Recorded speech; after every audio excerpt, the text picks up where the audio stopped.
ልጁን ጥለው ከቤት ወጥቶ አሸሼ ገዳሜ ሲል የነበረው ወንድማቸው ስነ ስርዓት አደብ ሳይዙት እዚህ ቤት ድረስ ሄዶ እንግዲህ ሩትዬ ልጇን ለነሱ እንድትሰጥ ለአያትየው እንድትሰጥ አያትየው እኮ አንድ ቀን እንኳን መታ ልጁ እንዴት ነው ብላ ጠይቀው አታውቅም። አይተናል፣ አላየንም። አይታቸዋል፣ አላያቸውም።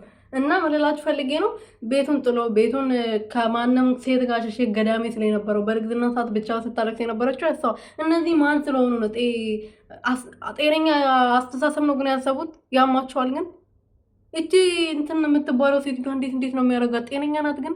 አረ ጸበል ወይም ደግሞ በሃይማኖቷ የሆነ ቦታ የሚወስዳት ሰው ያስፈልጋታል። እንዴት ነው የሚያደርጋት? በጣም እኮ ነው የምታስፈራው። እብድ ናት። ጤነኛ ራሱ አይደለችም። አማኑኤል መግባት አለባት እንጂ አማኑኤል ራሱ የሚያሸላት ከሆነ ማለት ነው። ጉድ እኮ ናቸው። ሰላም ቤተሰቦቼ እንዴት ናችሁልኝ? እኔ ያለው እግዚአብሔር ይመስገን።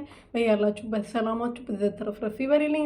ለዚህ ቻናል አዲስ የሆናችሁ ሰብስክራይብ ያደረጋችሁ ቤተሰብ ሆኑልኝ። እኔ ወርቅና ውድ የሆናችሁ ቤተሰቦቼ እንግዲህ ሩትዬን ለማስለቀስ እሷ እንድታዝን እሷ እንድትከፋ የማያደርጉት የማይቆፍሩት ጎርጓር የለም። አሁን ደግሞ ብሎ እንግዲህ በልጇ መጥተዋል ማለት ነው። ማት ይምጣባቸውና አይዲያ ሲያጡ ነው በዚህ በኩል የሚመጡት። አሁን ሰሞኑን በቃ በሄርሜላ በኩል ምናምን ብዙ ቆፍሮ አይዲያ እየጠፋባቸው ተደጋጋሚ ሆነባቸውና በጭራሽ ደግሞ አይዲያ ሲጠፋባቸው ልጅሽን አምጪ ያሏት።